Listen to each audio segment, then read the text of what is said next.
Chân dung nghi phạm phóng hỏa làm 5 người chết ở thành phố Hồ Chí Minh. Phước ở sát vách gia đình nạn nhân. Hàng xóm nhận xét nghi phạm này thì sống khép kín, ít giao tiếp với người xung quanh.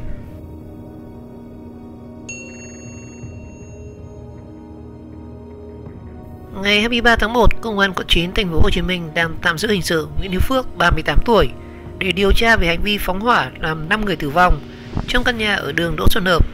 Và khi biết Phước là nghi phạm gây ra vụ thảm sát thì người dân trong con hẻm 567 đều hết sức bất ngờ, và không ai nghĩ rằng kẻ phóng hỏa lại là hàng xóm sát vách với gia đình nạn nhân. Cử chỉ và bộ dạng hoàn toàn bình thường. Không thể tin nổi anh ta là hàng xóm cách chỉ một vách tường với chính gia đình nạn nhân. Họ sống cạnh nhau cả 30 năm nay rồi, thậm chí còn chẳng có xích mích gì với nhau. Một người dân sinh sống cùng con hẻm chia sẻ với phóng viên. Và theo người dân nơi đây thì khi vụ cháy xảy ra rạng sáng ngày 21 tháng 1 thì họ thấy Phước cũng có mặt tại hiện trường. Sau đó thì người đàn ông này lên xe máy rồi bỏ đi. Nghi can lúc này mặc quần áo ngắn và áo phông và đi giày. Khoảng 1 tiếng sau, khi đám cháy được dập tắt thì Phước quay trở lại.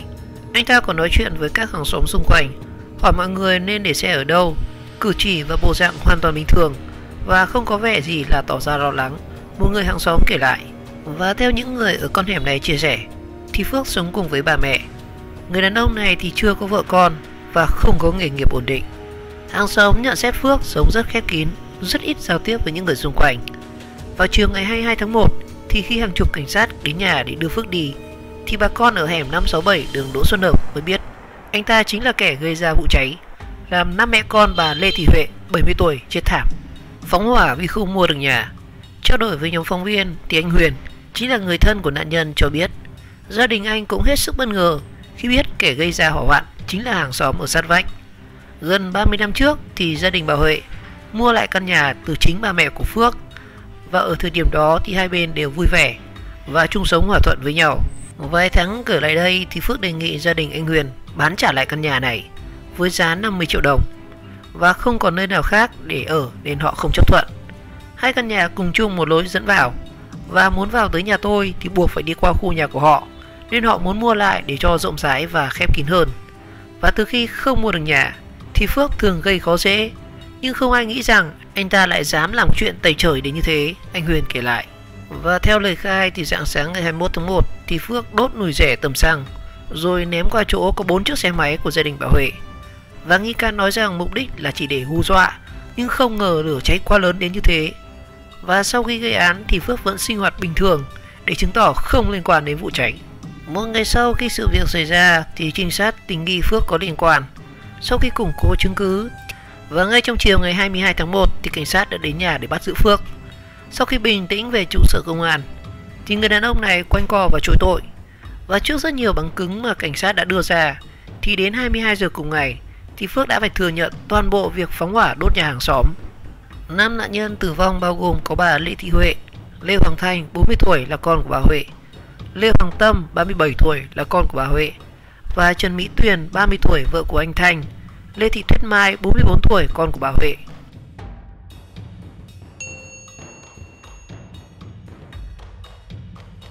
Lời khai bất ngờ của nghi phạm gây ra vụ hỏa hoạn làm 5 người chết đúng ngày 27 Tết, không phải nợ xã hội đen. Tại cơ quan điều tra thì nghi phạm bác bỏ thông tin gia đình 5 người bị phóng hỏa đốt nhà vì thiếu nợ tiền xã hội đen không trả được. Liên quan đến vụ hỏa hoạn khiến 5 người chết thương tâm xảy ra vào rạng sáng ngày 21 tháng 1 tại con hẻm trên đường Đỗ Xuân Hợp, phường Phước Long B, quận 9, thành phố Hồ Chí Minh. Trong sáng ngày 23 tháng 1 thì đại tá Trang Viết Thanh, trưởng công an quận 9 cho biết cơ quan chức năng đã bắt giữ nghi phạm gây ra sự việc này. Nghi phạm tên là Nguyễn Hữu Phước, sinh năm 1982, ngụ ở phường Phước Long B, quận 9, bị trinh sát công an quận 9 bắt giữ không lâu sau khi vụ việc xảy ra. Và ban đầu tại cơ quan cảnh sát điều tra thì Phước quanh co và chối tội. Tuy nhiên, trước những bằng chứng rất rõ ràng từ lực lượng chức năng thu tại hiện trường, nghi phạm phải cúi đầu khai nhận mình chính là người trực tiếp phóng hỏa, gây nên cái chết đau lòng của 5 nạn nhân, bao gồm bà Lê Thị Huệ, sinh năm 1950, bà Lê Thị Tuyết Mai, sinh năm 1976, con gái bà Huệ, và ông Lê Hoàng Thanh, sinh năm 1980, Lê Hoàng Trung, sinh năm 1978, là con trai của bà Huệ, và chị Trần Thị Mỹ Tuyền, sinh năm 1990, là vợ của ông Thành. Và điều bất ngờ nhất là nghi phạm lại chính là hàng xóm và ở sát vách với nhà các nạn nhân. Về nguyên nhân thì nghi phạm bác bỏ thông tin rằng gia đình 5 người bị phóng hỏa đốt vì thiếu tiền nợ, xã hội đen không trả dẫn đến họ đốt nhà. Và lý do được Phước đưa ra là vì cảm thấy bực tức khi mỗi ngày gia đình bà Huệ đều đi ngang qua nhà mình. Và Phước nhiều lần muốn mua lại mảnh đất cùng với căn nhà để các nạn nhân di chuyển đi, nhưng không được vì gia đình này không đồng ý nên đã xảy ra mâu thuẫn. Và đỉnh điểm là ngay trong khuya ngày 21 tháng 1 thì Phước đã dùng xăng tẩm vào rẻ rồi châm lửa ném vào chỗ đựng 4 chiếc xe nhà máy của nhà bà Huệ. Và đám cháy rực lên khiến 4 chiếc xe máy phát nổ, chắn đường thoát ra, gây nên cái chết đau lòng của 5 nạn nhân xấu số. Phước cho biết là điều mình không ngờ đến. Và hiện tại thì công an quận 9 vẫn đang phối hợp với công an thành phố Hồ Chí Minh mở rộng điều tra làm rõ vụ việc này.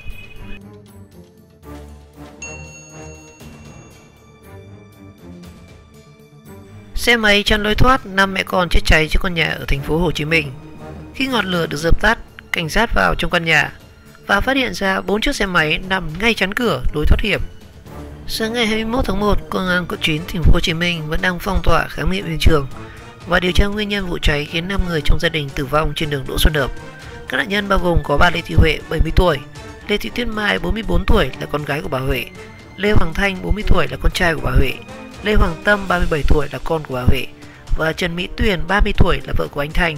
Và thi thể của 5 người xấu số đã được đưa về nhà xác để phục vụ công tác điều tra. Ông Võ Văn Hoan, Phó Chủ tịch Ủy ban Nhân dân thành phố Hồ Chí Minh đã tới căn nhà xảy ra hỏa hoạn, chia sẻ cùng nỗi đau cùng các thân nhân. Ngọn lửa bao trùm lên toàn căn nhà. Từ sáng sớm thì hàng trăm người dân đã kéo đến hiện trường vụ hỏa hoạn để theo dõi vụ việc. Nhiều người còn tỏ ra rất đau xót khi biết 5 người tử vong ngày cận Tết là mẹ con ruột. Bà Thu, 53 tuổi, ngụ quận 9 cho biết chị đang đi chợ mua sắm Tết thì thấy đông người nên đã dừng xe đứng lại xem. Và khi hay tin vụ cháy làm 5 mẹ con chết thảm, bà Thu đã rất ngỡ ngàng. Thật sự thì giáp Tết rồi mà còn xảy ra chuyện quá đau lòng. Cầu mong cho gia đình nạn nhân vượt qua biến cố này, bà Thu chia sẻ. Theo ông Lê Văn Bông là em rể của bà Huệ cho biết, vụ cháy xảy ra lúc 4 giờ sáng. Người em rể thấy lửa bùng lên dữ dội nên đã cùng hàng xóm hô hoán dập lửa nhưng đã không thành. Và cho đến khi cảnh sát có mặt, lực lượng cứu hỏa chỉ phun nước khoảng 15 phút là đám cháy tắt hoàn toàn. Và theo ông Bông thì nơi xảy ra hỏa hoạn là căn nhà cấp 4 và không có lối thoát. Và khi cảnh sát vào trong thì phát hiện ra bà Huệ và 4 người con đã tử vong, những chiếc xe máy chắn cửa. Chị Ngô Thị Trang hàng xóm cho biết sau khi nghe thấy tiếng hô hoán thì chị chạy tới nơi thì đã lửa bao trùm lên toàn căn nhà. Và theo chị Trang thì lửa cháy ngay ở cửa ra vào. Nhiều người kéo đường ống nước đến để dập lửa nhưng không thể dập tắt được hoàn toàn ngọn lửa. Căn nhà quá chật hẹp, phía trước thì cửa dựng 4 chiếc xe máy làm chắn lối thoát hiểm của những người tử nạn trong căn nhà. Và khi tôi tới nơi thì đã nghe rất nhiều tiếng nổ lớn, chị Trang kể lại. Đại tá Trang Viết Thanh, trưởng công an quận 9 thành phố Hồ Chí Minh cho biết, khi cảnh sát dập tắt lửa, các chiến sĩ phá cửa xông vào thì phát hiện 4 chiếc xe máy làm chắn ngay lối cửa, khiến tất cả 5 người trong gia đình đã tử vong. Tại hiện trường xảy ra cháy thì ở trong hẻm rất sâu. Cảnh sát đưa thiết bị chữa cháy vào khoảng 400 m thì mới tới hiện trường. Và sau khoảng 20 phút thì đám cháy đã được dập tắt, ông Thanh thông tin với báo chí. Và ông Thanh cũng bác bỏ một số thông tin cho rằng gia đình nạn nhân bị chốt cửa và ném bom xăng vào để đòi nợ. Tất cả các thông tin này là dư luận và chưa được kiểm chứng, ông Thanh chia sẻ. Ngoài ra thì ông Thanh cũng cho biết rằng dịp Tết là cao điểm của mùa khô.